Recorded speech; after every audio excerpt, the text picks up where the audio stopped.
सत्कर्म में रहो तो उससे जुड़े हो तुम। सत्कर्म करते करते सतनाम होता है और सत्कर्म सतनाम करते करते सत्संग होता है। तो मुझे बड़ी खुशी है कि सत्कर्म और सतनाम अब अपना रंग लाया है, क्योंकि बेफिक्र होकर करते हैं। जब उनको समय मिलता है, जब मगन हो जाते हैं, बस कोई काम में लग जाते हैं। यानी जब हृदय कहता है कि अब कुछ करें तो वो प्रेरित करता है, फिर हम कार्य में लग जाते हैं। ये सब कर्म है। जब हम बैठे हैं चुपचाप, अचानक लगे, हमारी साधन जीवन में ऐसी होता था।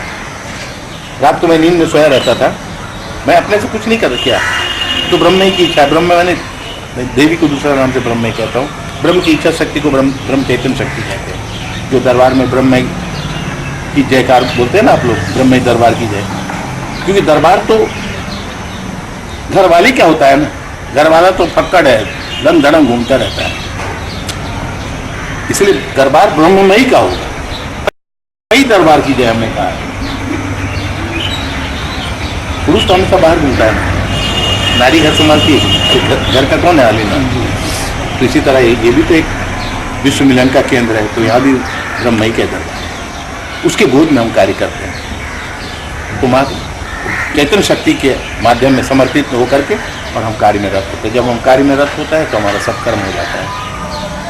यहाँ जो कार्य करते हैं, घर में भी हम काम करते हैं, लेकिन वो काम और ये काम में बहुत फर्क है। क्योंकि घर का काम वो घर का संकल्प से हुआ है, वो व्यक्तिगत हम अपना घर के लिए करते हैं, और ये जो कार्य है हम विश्व के लिए करते हैं। यहाँ कोई भी कार्य करते हैं, हालांकि है छोटा आकार में, लेकिन सारे विश्व से जुड़ा हुआ है। आज आपको पता नहीं कि ये केंद्र का जो ये है, मैंने यहाँ की जो वाणियाँ हैं, यहाँ की जो प्रवचन हुई है, वो इंटरनेट और ये सब में भी अब दिया जा रहा है, समझा मतलब। और कई कई दूर दूर जगहों में इसकी सीढ़ियाँ गई हुई हैं, देश विदेशों में। तो विश्व में फैल रहा है कि नहीं? तो विश्व मिलन का केंद्र, इसको बोलना कुछ गलत हुआ क्या? तो यहाँ अगर आप कोई भी कार्य कर रहे हैं तो वो विश्व मिलन केंद्र में कर रहे हैं। कुछ सेवा का काम कर रहे हैं तो विश्व मिलन केंद्र का सेवा का काम कर रहे हैं। यहाँ आश्रम का नहीं काम कर रहे हैं, विश्व मिलन, जहाँ विश्व का एक आंतरिक लगन जुटा, वो ऑडियो वीडियो सीडी में जरिए वो ये केंद्र को हर अंग को देखते हैं। अच्छा, जब वहाँ वो वीडियो में देखते होंगे तो ये जगह आ जाते हैं कि नहीं, उनका मन यहाँ आ जाता है कि नहीं, वो ठीक आ जाते होंगे कि नहीं? जब ये मंडप को देखते होंगे, आप घर में देखिएगा, कभी वीडियो देखिएगा, जब देखिएगा तो वहाँ आपको नहीं लगेगा, आप लगेगा यहाँ है। तो सूक्ष्म शरीर से तो यहाँ आ ही गए, ये क्या कम है क्या? किसी तरीका से भी इंतजाम कर दिया गया है कि आप यहाँ जाए, चाहे शरीर से ना आ भी पाए तो वैसा आ जाए। यहाँ का या तो दर्शन कर लें, या तो यहाँ का आनंद को उपभोग कर लें। यहाँ जो आनंद ये हो रहा है, तो जहाँ तक वातावरण बने, कर्म योग में अपना कार्य लगा रहे, जितना बन पड़े, दिखावा नहीं रहे। हम सेवा कर रहे हैं तो हमको ये होश नहीं रहे कि कौन देख रहा है कि नहीं देख रहा है। देखने वाला तो ठीक देख रहा है, क्या समझे? कोई तो देख रहा है, क्या समझे? वो ना देखता तो हम कर्म में लिप्त ना होते, वो अनुप्राणित ना करता तो हमें प्राण ना होता, वो प्राण ना होता तो कृत ना होता। वही करा रहा है।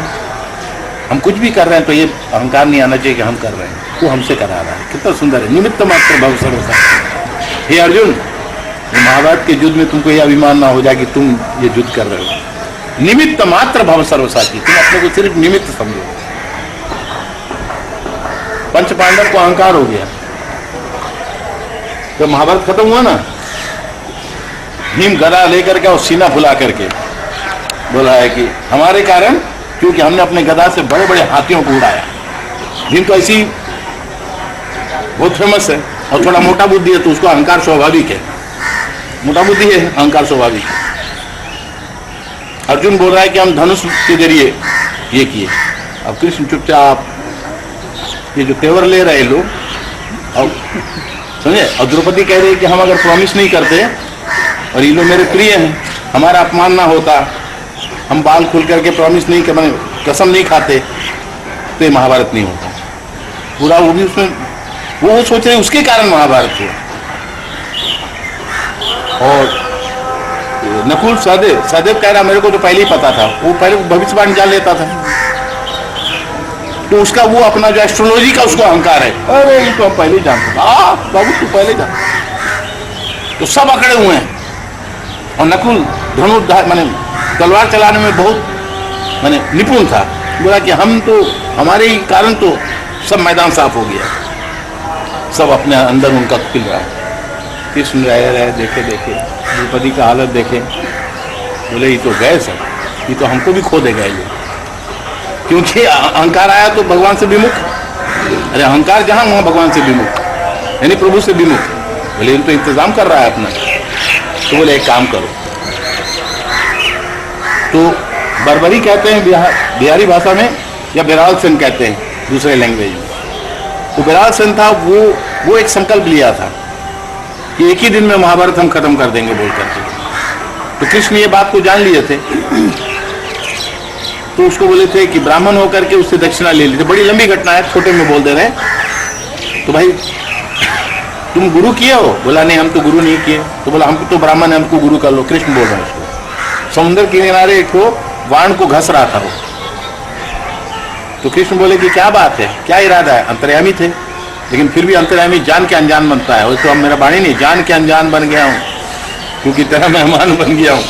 पहले तो नफरत थी जहां से मुझे, अब मेहरबान बन गया हूँ। अब मेहरबानी कर रहे हैं आकर के, जान के अनजान बना, लेकिन मेहरबानी कर रहा है। मेहरबानी कर रहा है क्या? आकर के बोल रहे हैं, अनजान होकर के बोल रहे क्या? बर्बरी करे, बर्बरी या बिराल सन, कई नाम से उसको बोला जाता है। बंगाली और उड़िया में बिराल सन कहते हैं, और ठीक है ना, करीब करीब ठीक ही बोल रहे हैं। तो वो समुद्र के किनारे बाण घस रहा था। तो कृष्ण अजनबी होकर ब्राह्मण होकर के वो भी स्नान, समुद्र में स्नान किया, और ब्राह्मण होकर के देखे कि आदमी का जो तेवर है, इसका आंख, इसकी जो तेवर बता रही कि एक दिन में महाभारत खत्म कर देंगे। संकल्प इतना मजबूत, और ये अंतर्यामी थे, ताड़ जान गए। तो बोले भाई ये धनुष ये बाण क्यों? बोले एक ही बाण काफी है। बोला फिर एक बाण काफी है बोलता है। अब बोलो पंच पांडव भी नहीं रहेंगे। बोला दोनों तरफ के किसी को नहीं रहने देंगे हम। बोला मैं रहेगा बांस ना बजेगी बांसुरी, समझे?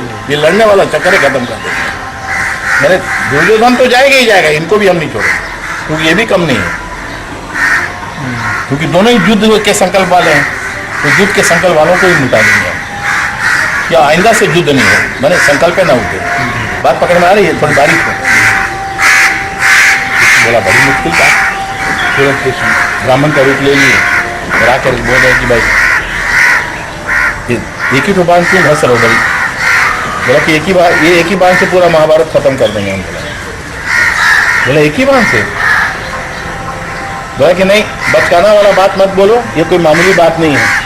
इतने बड़े बड़े धुरंधर, क्या समझे, इतने महावीर और इतने रिद्धि सिद्धि को प्राप्त हुए, भीष्म और द्रोण ऐसे ऐसे महावीर है, तुमको कुछ पता है? बच्चे जैसा बात कर रहे हो समुद्र के किनारे बैठ करके।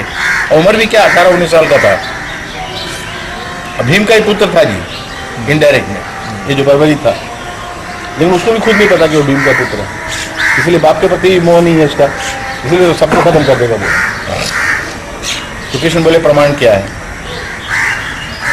तो बोला कि ब्राह्मण देव, आप ब्राह्मण हैं, तो अगर पूछ रहे हैं तो देखिए, मैं ध्यान में बैठता हूँ, आप आँख मूंद करके ध्यान में बैठिए, और मैं ये बाण को छोड़ता हूँ। और थोड़ा सा सिंदूर लिया और बाण में लगा दिया, समझ आया? मतलब बाण में लगा दिया और लगा करके आँख मूंदा और मंत्र उच्चारण करके बाण को छोड़ दिया, आकाश में छोड़ दिया। वो बाण भ्रमण करते करते करते करते सब जगह से आया, आ करके ये जो ब्राह्मण बैठा था ना, इसका भी कानी उंगल में थोड़ा सा दागी लगा दिया। मानी ये भी नहीं बचेगा। बात पकड़ में आ रहा है आपको? यही तो मेरा भी बाप है। ऐसे ऐसे वीर थे, और देखिए कितने सहज थे, सरल थे। हम लोग के पास कुछ नहीं और हम लोग तने रहते हैं। इससे ये शिक्षा लेना है कि हम लोग के पास कुछ भी नहीं, ना सिद्धि है ना रिद्धि है, फिर भी हम लोग बातों की बातों में अपना समय जमाते हैं। इन सब के सामने हम लोग कितने तुच्छ है, सोचिए कैसे कैसे थे, मैंने कैसे कैसे वीर थे और कितने सहज थे, सरल थे। तो कृष्ण बोलते हैं करी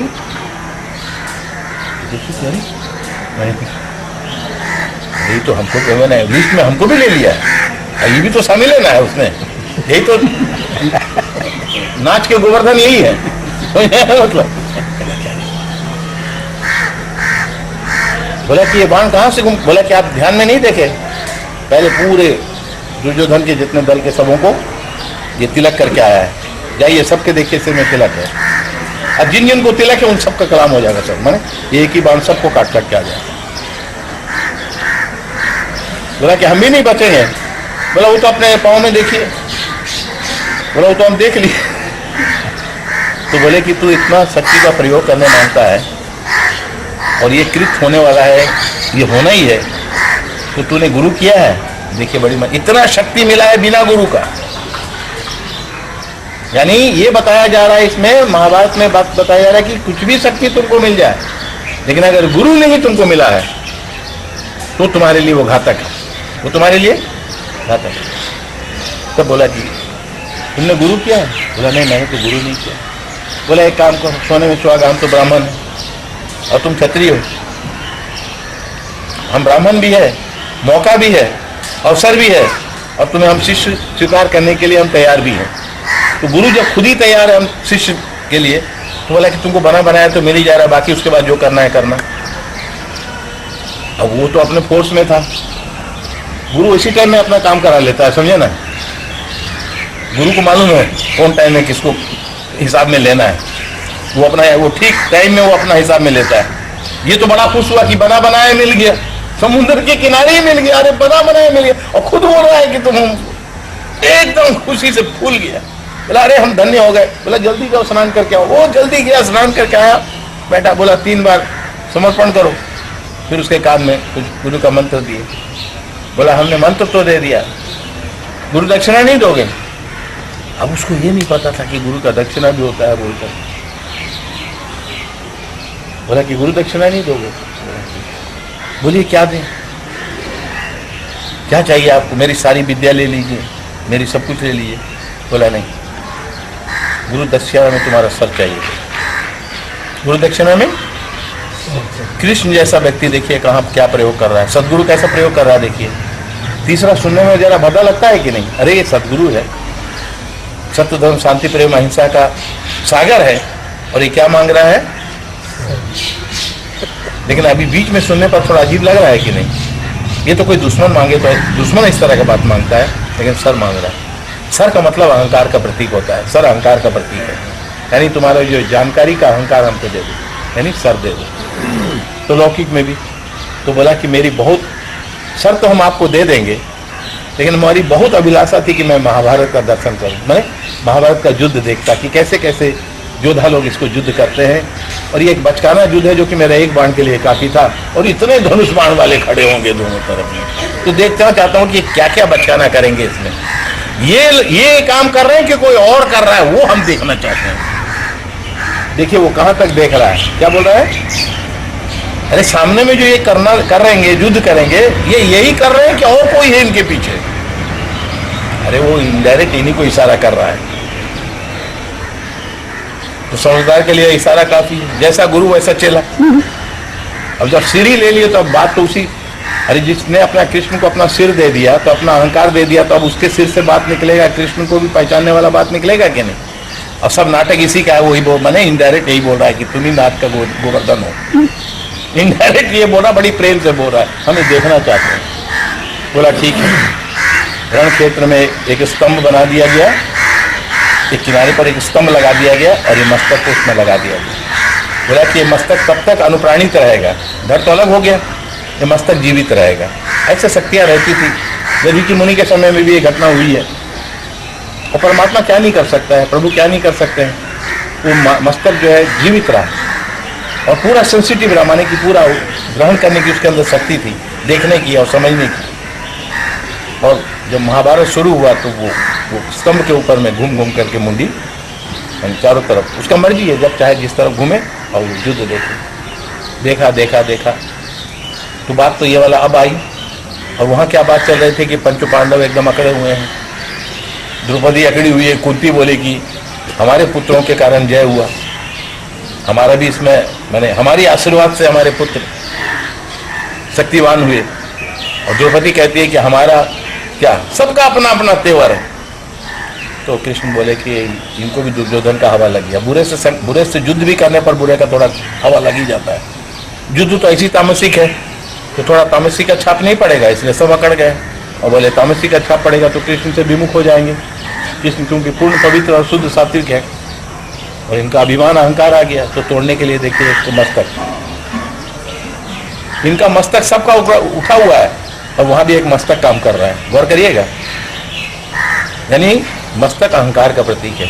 इसलिए जब हम लोग जाते हैं तो जो सिर को झुकाते हैं तो सिर को नहीं झुकाते हैं, हम लोग प्रतीक के रूप में सिर को झुका देते हैं। ये सिर को झुकाने के साथ में हमारा अहंकार भी खत्म हो जाना चाहिए। लेकिन कई लोग का क्या होता है, सिर तो झुक जाता है लेकिन फिर देखते रहता है बाएं बाएं दाव पेंच, क्या वो परमात्मा देख लेता है, फिर हमारा झुकना नहीं होता है, फिर हमारे जीवन में दंड शुरू हो जाता है। क्योंकि सिर झुकाए और झुकाए नहीं, फिर मैंने सबको धोखा तो दिए हमने, परमात्मा को भी धोखा दिया। वहां तो हमने जाके सिर झुका दिया, लेकिन फिर हाँ तब सब कैसा ठीक है, तो खत्म। ऐसा नहीं, हमारी भाषा पकड़ में आ रही है। अच्छा लगे ना लगे वो नहीं, सत्य जो है वो बोलता है। अर्जुन को बोले कृष्ण, अर्जुन मेरी बात तुम्हें अच्छा लगे या ना लगे, जो सत्य हो तो मैं कहूँगा। कैसा रहा? और अर्जन करने वाला हो तो हमेशा अधूरा है, कुछ ले पाता है कुछ ले नहीं पाता है। उसको कोई बात अच्छा लगे या बुरा लगे, उससे कृष्ण का सत्य में कोई फर्क नहीं पड़ने वाला। वो तो वही कहेगा जो सत्य है, इसलिए सदगुरु वही कहेगा जो सत्य है। कुछ उसमें अच्छा लगे कुछ बुरा लगे, क्योंकि बुरा लगना भी जरूरी हो, वोमिट होना है ना। अरे कहीं थोड़ा कुरेदेगा तब तो, कहीं भी कुछ कुरेदते हो साफ करने के लिए तो वो जगह थोड़ा घायल होता है, लेकिन साफ तो हो जाता है ना, तो हो जाना चाहिए। सफाई होना चाहिए। मजे की बात है, कुछ दूसरा बात कह गए हम, इशारा समझ गए। कुछ लोग ही अरे कब किसके लिए क्यों बोलता हूँ वो समझ जाते हैं, जिनको जहाँ जरूरत होती है। तो कृष्ण बोले कि ठीक है। तो पंच पांडव को, द्रौपदी को ले गए, कुर्ती को ले गए, वो स्तंभ के पास में, महाभारत खत्म हो गया। बोले जरा चलो, एक मस्तक वहाँ पर है और उसका संपर्क भीम से भी है। भीम बड़ा खुश हुआ, बोला मेरे से संपर्क है? बोला हाँ, आपका ही वो पुत्र है। बोला आप ही को होश नहीं है, कहाँ कहाँ शादी उदी कर लिए, कहाँ कहाँ पुत्र तो सब हो गया। इन लोग का सब ऐसे ही होता था पहले जमाने में। तो बोला क्या रे, मैं क्या है उसका नाम मत पूछो, चलो देख उस स्तंभ के पास में गए तो इन लोगों को देखा तो हंसने लग गया। पहला तो इनको बुरा लगा, भीम को देखा तो और थोड़ा जोर से हंसा, जबकि बाप है। बोला साला हमारा बेटा हमको देख के ज़्यादा हंस रहा है, क्योंकि इसी को ज़्यादा अहंकार था, तो सबको देख के हंसने लगे।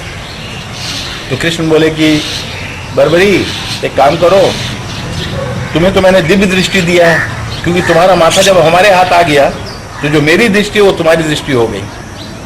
अब तो तुम्हारा तुम नहीं रहना, अब तुम में हम हो गए। तो तुमसे हमने देखा और जो हमने देखा वो तुम्हारे जरिए तुम इनको बताओ। कैसा रहा? बात पकड़ में आई? बड़ी गहरी बात, जो की एक बात है, आप कथा में सुन ले इसको, क्योंकि अंदर महाभारत चल रहा है ना, इसलिए महाभारत के एक सब्जेक्ट उठाए। हर आदमी के जीवन में महाभारत चल रहा है, क्या समझे? पंच पांडव है, अमन, सुमन, कुमन, विमन और मन, और उसमें द्रौपदी बन करके बैठा हुआ है ये जो हमारा बुद्धि ये देता है। और इधर 100 भाई हैं, पंच कर्म इंद्रिय, पंच ज्ञान इंद्रिय, और 100 में 5-25 है ना, 10 दाम 100 भाई होकर के दुर्योधन है।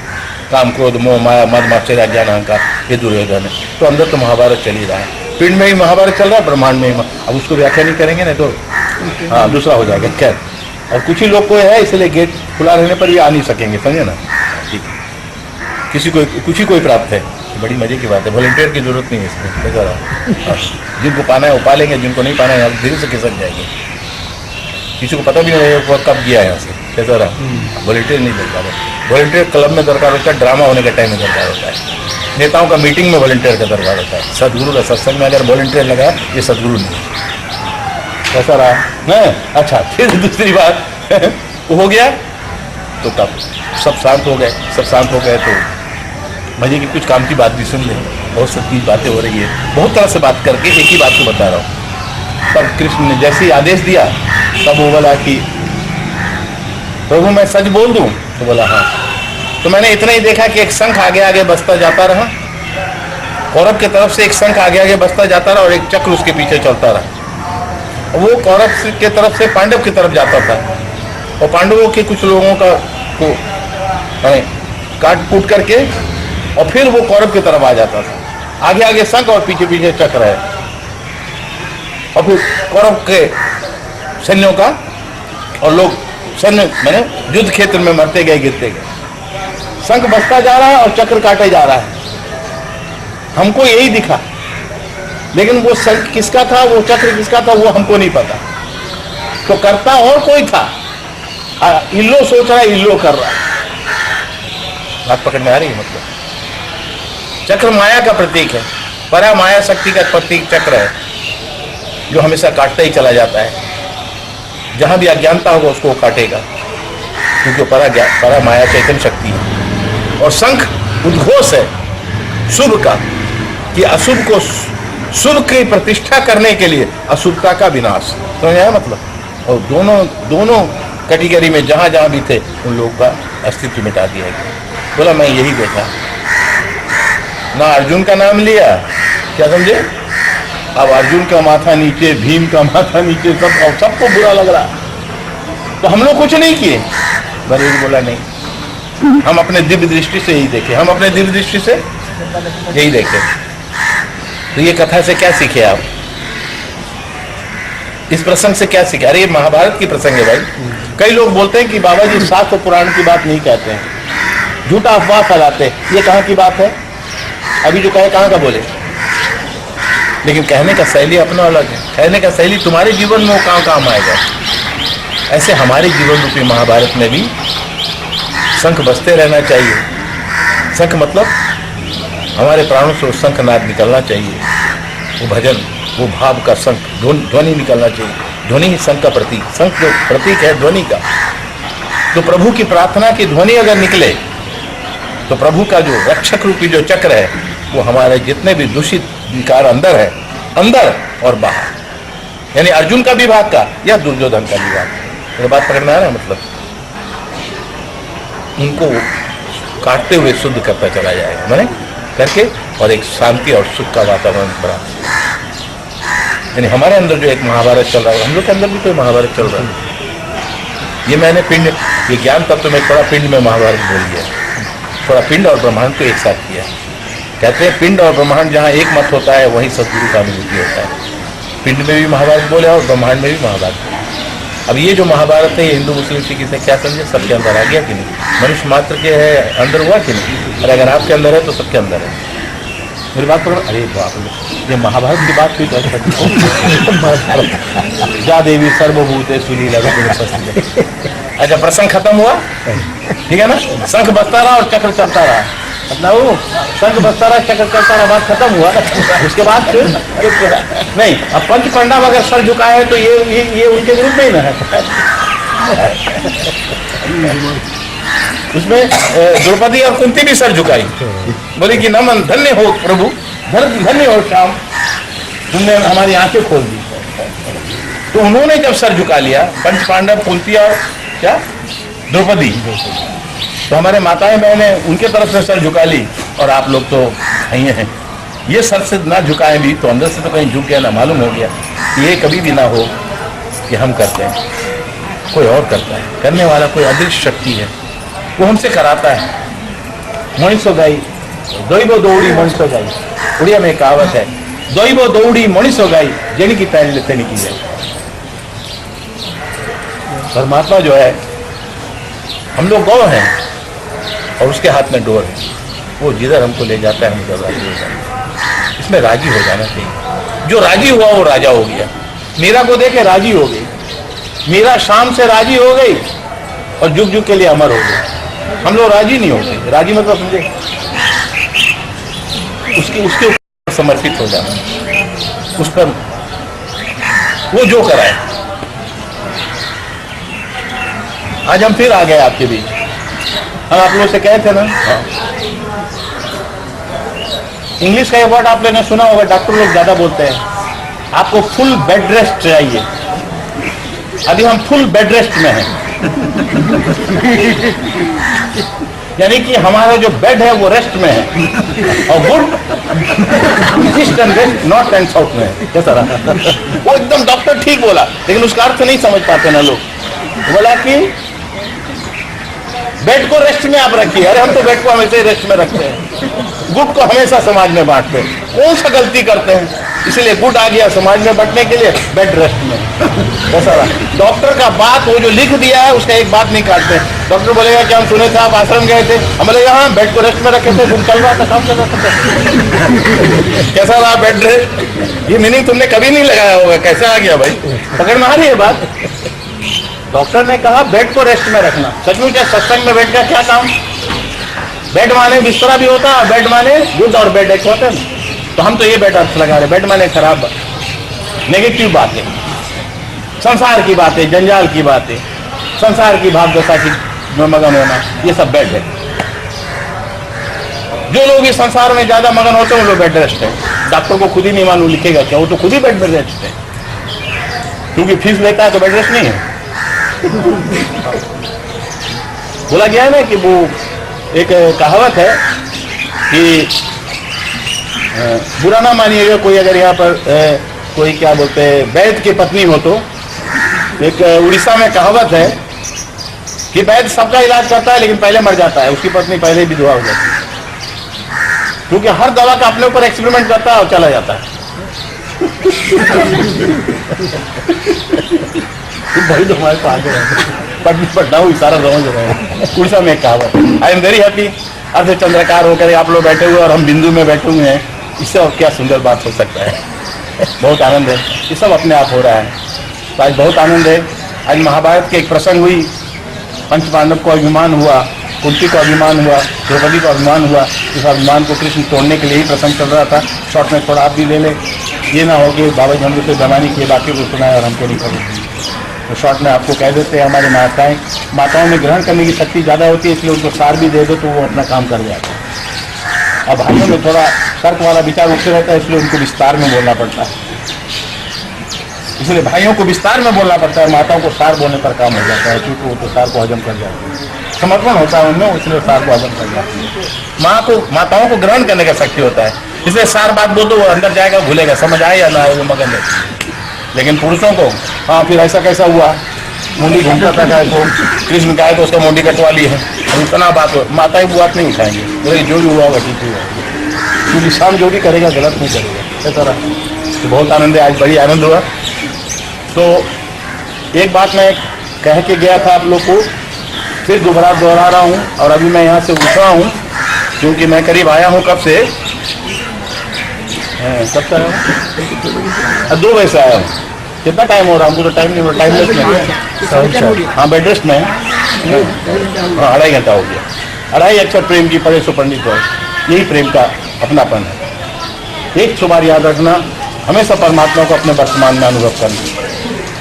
अगर सच्चे सद्गुरु की तुम्हें खोज है, साक्षात मतलब समझे, साक्षात माने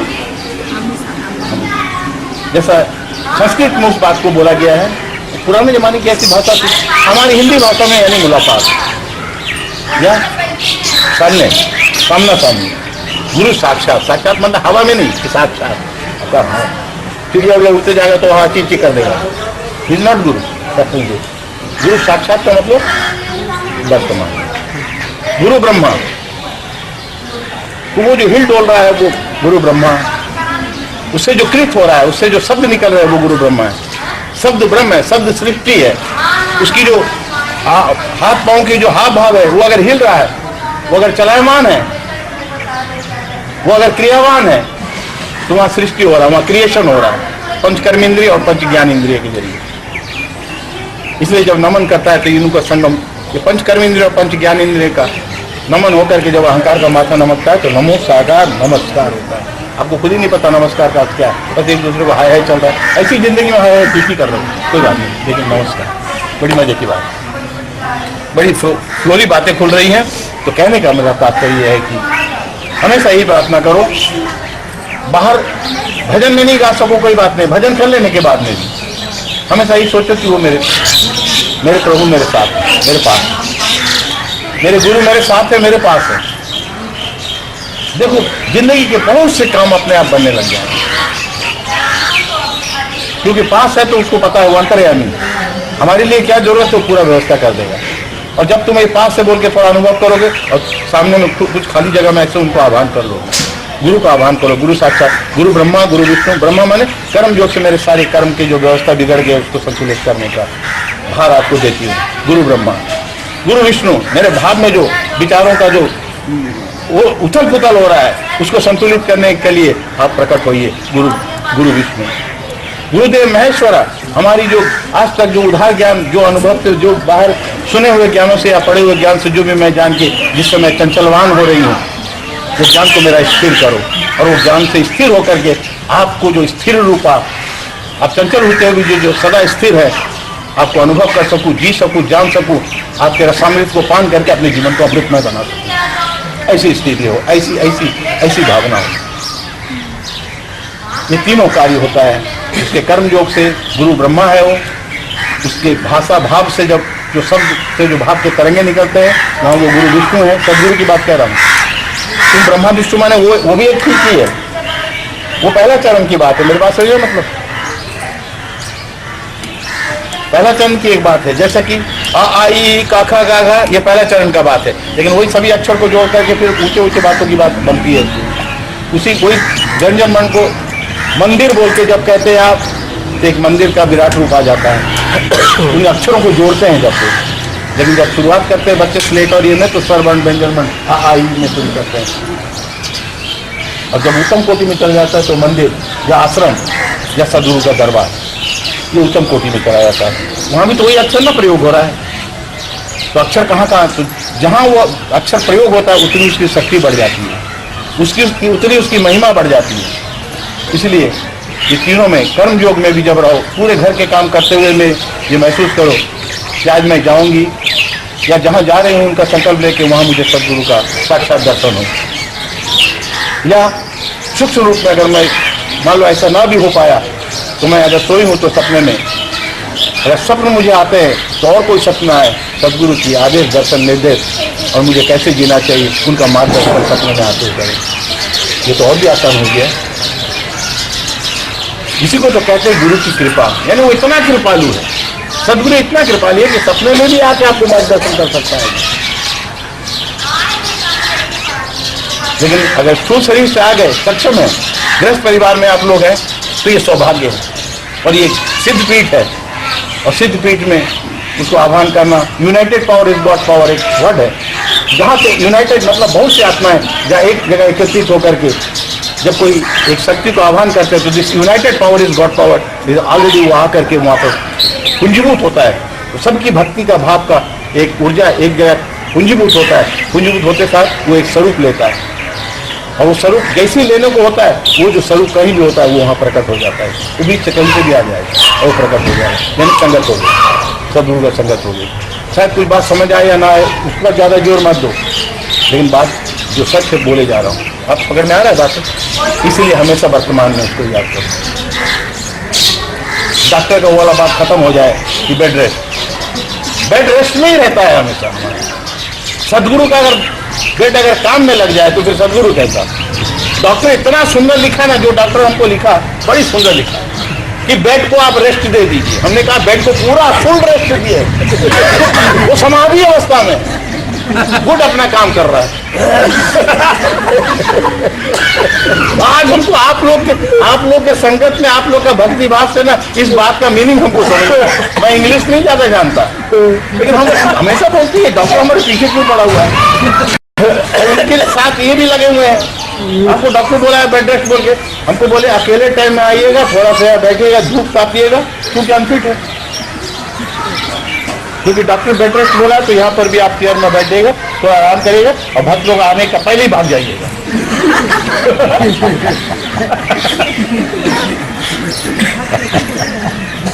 अपन मन में पढ़ता हूँ, हमको जो कोसते होंगे वो हम और वो जो डॉक्टर है वो अगर आ जाए तो आप चालक से बुला के पूछेगा कि उनका जोड़ों भाई है क्या है।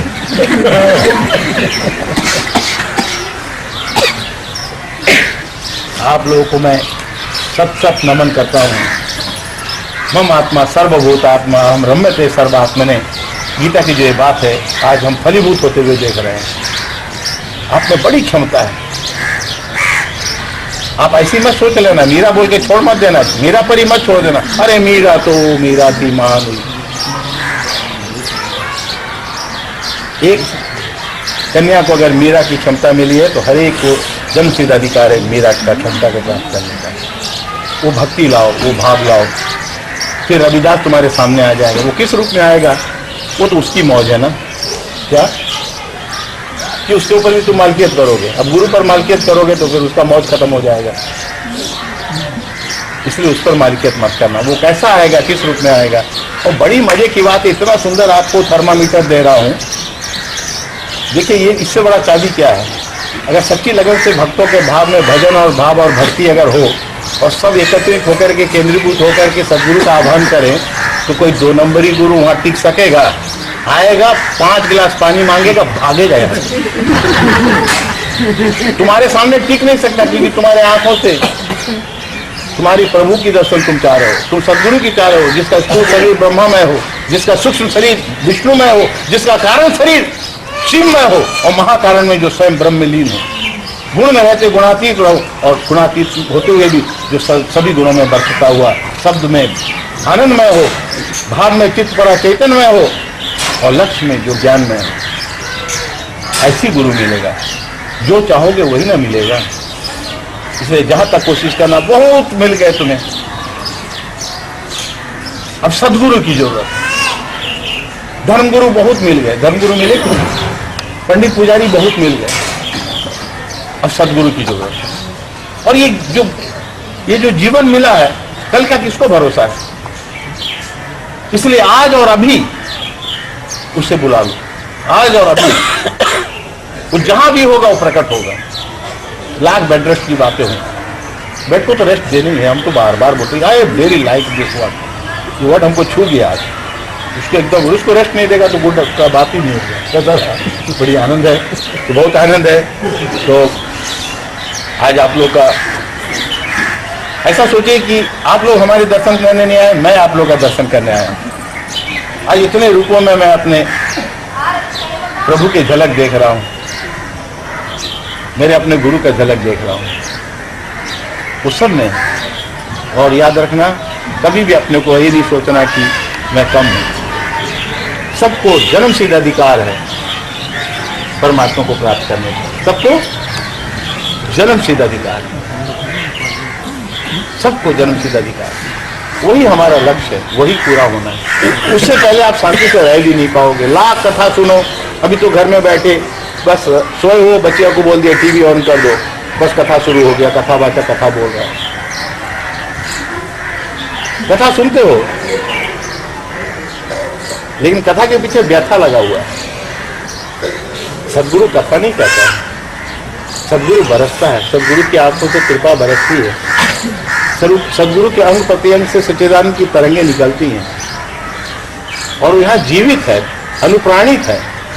एक दिया जलता हुआ दिया है, संभावना है कि कब वो लौ किस पर छलक जाए और किसका दिया जल जाए। तैयारी रखो। मैं कुछ बोल नहीं पा रहा हूँ, शब्द नहीं बन रहे मेरे से। मैं इतना भावुक हो गया हूँ, इतना मगन हो गया हूँ। लंबे टाइम में जब मिलता हूँ आप लोगों से ना, तो ये जो लंबे टाइम का जो आपने जो धन उपार्जित किया है ना, भक्ति का, भाव का, वो इतना ज्यादा वजनदार हो गया है कि मैं दब जा रहा हूँ उसमें। उसका अनफिट कभी कभी याद आता है, लेकिन फिर भी हम फिट हो जाते हैं। ये अमृत पी करके, आपके भावों का अमृत पी करके मुझे आप लोगों ने एकदम स्वस्थ कर दिया। प्रभु और सदगुरु भाव के भूखा होते हैं, पदार्थ के नहीं। क्या समझे? इसलिए अभी है, यहाँ है, ये बात को हमेशा रखना, ये बात को हमेशा बनाए रखना। अभी है, जब तक हमारी सांस चल रही है वो अभी है और यहाँ। वो दो तरह से तुम्हें मिलेगा, या तो जब रात को तुम सो जाते हो सपने में उसकी दर्शन आदेश निर्देश मिलेगी, अगर वहां संभव नहीं हुआ तो प्रत्यक्ष में उससे साकार होगा। साकार में उससे उसके आदान प्रदान तुम कर पाओगे। तो बहुत आनंद है। और मुझे अब कहने की तुम्हें जरूरत नहीं होगी कि तुम्हारा क्या दुख है, तुम्हारा क्या कष्ट है। आज के बाद से वो दुख कष्ट को मिटने के लिए भी तो थोड़ा समय लगेगा ना। इसके बाद में 15-16 दिन या 20 या 21 दिन के बाद में देखना, हाथ में दिया लेके आओगे, जलाओगे, फिर पटना को पूछेंगे क्या बात है, सब काम हो गया। अरे क्या छोटी छोटी बातें करना, मैं कोई ओझाबुनी थोड़ी हूँ जो जड़ी बूटी बातूं। अरे सदगुरु का दरबार है, दर्शन हो और स्वस्थ ना हो जाए तो किस काम का संगत हो सकता है। लेकिन अपनी पात्रता को और निर्मल करो और हमेशा अनुभव करो, गेट के अंदर आए कि ऐसा सोचे कि हम प्रभु के सानिध्य में आ गए, सदगुरु के सानिध्य में आ गए, प्रभु नहीं सदगुरु के सानिध्य। जहाँ सदगुरु होता है वह तीन अधिदेवता, मैं पहले बोला सदगुरु की जो शब्द है वो ब्रह्मा है, सदगुरु के जो भाग है वो विष्णु है, और सदगुरु की जो लक्ष्य है वो मोक्षदायी शिव है। और जहां वो स्थित है वो गुरु साक्षात, वो सबका समन्वय जो एक प्रतीक है, जो उसका सिंबॉलिक फिजिकल बॉडी है, वो गुरु साक्षात परम ब्रह्म तस्मै। यहाँ बात पूरी होती है। अरे अपने में लागू करना इतना सहज नहीं है। कई तरह के अंतर मंत्र तंत्र जंतर माताओं में भी रहती है, हरेली भैरवी नहीं रहती।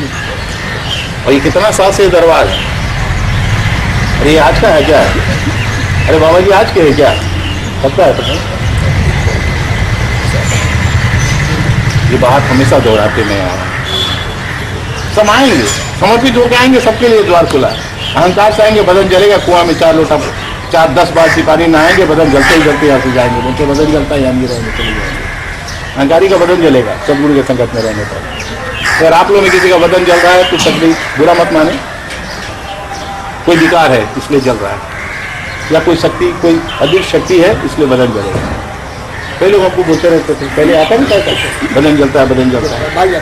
तांत्रिक लोग आते थे, गेट के अंदर आएंगे बदन जल रहा, हम लोग भक्त लोग लेके आते बदन जल रहा, हमारे पास आके बोलते बाबा जी यहाँ आते साथ पहले ठीक था अभी बदन जल रहा है, हम लोग खूब कुआं में नहलाओ। तुम नहाता वो तो अभी भी जल रहा है, हम बोला गेट से बाहर करो ठीक हो जाएगा। एरिया के अंदर तो जलेगी, क्योंकि कोई भी कुशक्ति यानी मारण तारण बसीकरण, कोई भी अविद्या, सदगुरु पूर्ण पवित्र शुद्ध विद्या है, कल्याणकारी विद्या, कल्याणकारी शक्ति है, कल्याणकारी ऊर्जा है, जो सिर्फ भला ही कर सकता है। क्या समझे?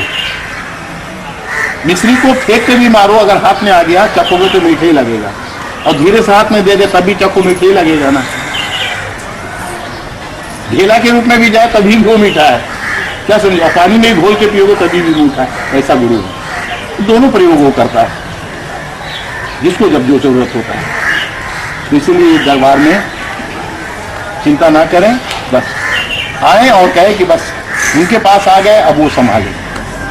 भाषा में भी मत कहो, दिल से कहो, फिर यहाँ से जाओ और देखो कुछ दिन तैयार तो करना होगा, फिर देखो कैसे तुम्हारा अपने आप सब उसकी कृपा दृष्टि काफी है, नहीं तो फिर गुरु कैसा? दर्शन का मतलब क्या है? सदगुरु के दर्शन में जा रहे, दर्शन हाथ से होता है कान से?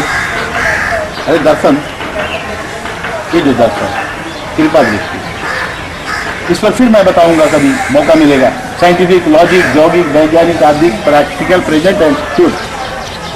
जब मैं बोलने लगता हूँ तो सब तरह से बोलने लगता हूँ, क्योंकि आजकल बच्चे सब बहुत शिक्षित हो गए हैं, साइंस का बहुत कुछ उनके पास आ गया है, हम उसी थॉट से बोलूंगा। क्योंकि ब्रह्म सर्वमय है तो विज्ञान से अलग रहेगा, पदार्थ से अलग रहेगा, सभी तो ब्रह्म है। ठीक है, तो बहुत आनंद है। एक पल आधो पल जितना घड़ी भी आप लोग बैठ गए, अब दूसरा कार्यक्रम चलेंगे पटना वो का। उनको पता है कि सब टाइमलेस होता है, इसलिए प्रकृति कोई भी माध्यम बन करके उसको याद दिलाती है कि भाई टाइम पे आओ, टाइम पे आओ। पटना वो हमको टाइम पे ला रहे हैं, ठीक है, आनंद है। और आप लोग अब चले जाएं और गुरु मंदिर भी जा करके पहला आपका ये होगा, भजन करने के पहले, सत्संग पहले क्या रहेगा पहला कार्य कि वो हमेशा वर्तमान, वो आसन खाली नहीं है। ठीक है, तीन शरीर में सदगुरु रहता है, उतना सौभाग्य होता है तो स्थूल शरीर में वो रहता है, उससे अगर आगे हो गया तो सूक्ष्म शरीर में वो रहता है। सूक्ष्म शरीर माने जो दिखता नहीं है लेकिन है, तो सूक्ष्म और कारण शरीर में आसन पे रहता है। आसन कभी भी गुरु का खाली नहीं होता है, इसलिए गुरु आसन को जो लोग उपासना करते हैं, भजन करते हैं, कीर्तन करते हैं, ये अनंत काल से क्या नया शुरू हुआ है, कोई कारण है ना। तो वहां पर भी ऐसी सोचना कि ऑलरेडी गुरु विराजमान है आसन पर, और उसी पर उसी का आनंद लेना। ठीक है, और उसी तरह से वो बैठे हैं और वो हमारा भजन सुन रहे हैं। ये कितना सुख लगेगा, कितना आनंद देगा। ऐसा आनंद करना आज इतना ही, बहुत आनंद, बहुत आनंद, बहुत आनंद, बहुत आनंद।